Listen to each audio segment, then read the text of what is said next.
السلام عليكم ورحمة الله وبركاته. حبايب قلبي، النهاردة نعمل العيش الفلاحي. وجود العيش في البيت ده أكبر نعمة من عند ربنا. ربنا يديمها علينا نعمة ويحفظها من الزوال.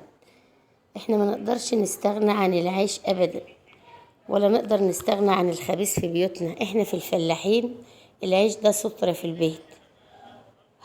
هو يوم تعب صحيح، بس هو أحلى يوم يا حبايب قلبي. بناخد من اول اليوم لاخر اليوم تعب بصراحة، بس بيبقى احلى يوم.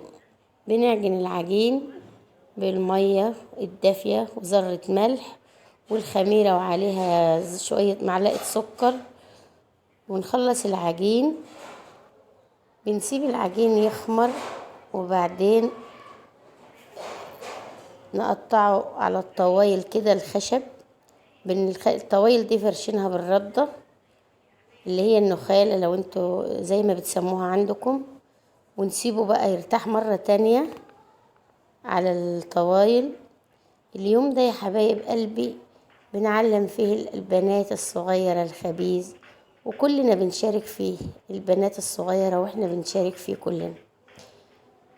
بنولع الفرن ونسيبه شوية يسخن، ونبدأ في الخبيز ونوريكم أحلى خبيز معانا، أحلى عيش مع ست الحبايب. ما تنسوش يا حبايب اللايك والاشتراك، فضلا وليس أمرا. شوفوا الخبيز للآخر، اتفرجوا على الفيديو، هتعرفوا ان دي نعمة من عند ربنا. ربنا ما يحرمنا منها يا رب. ربنا يديمها علينا نعمة ويحفظها من الزوال. شايفين جمال العيش يا حبايب قلبي؟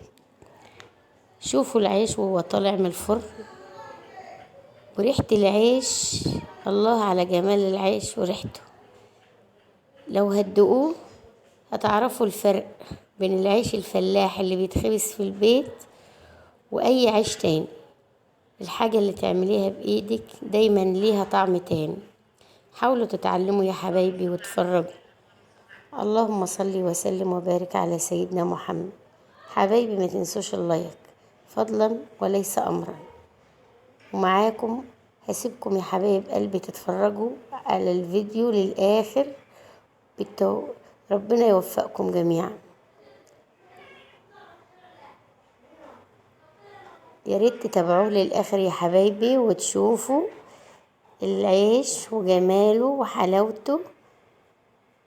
عيش الفلاحين الجميل اللي ريحته تشموها وانتوا في آخر الشارع. والسلام عليكم ورحمة الله وبركاته. معاكم لآخر الفيديو يا حبايبي.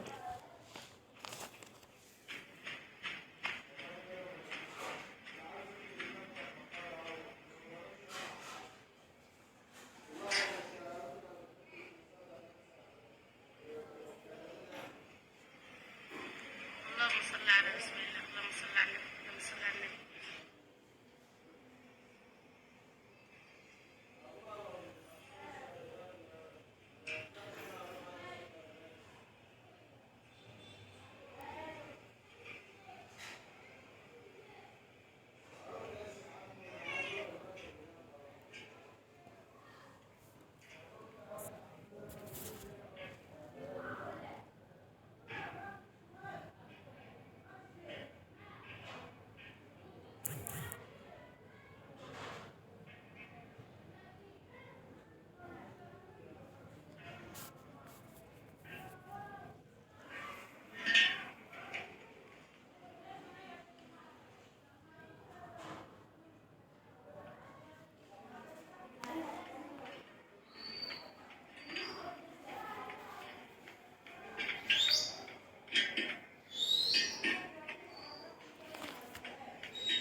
اللهم صل وسلم عليك يا حبيبي يا رسول الله. ممكن احمد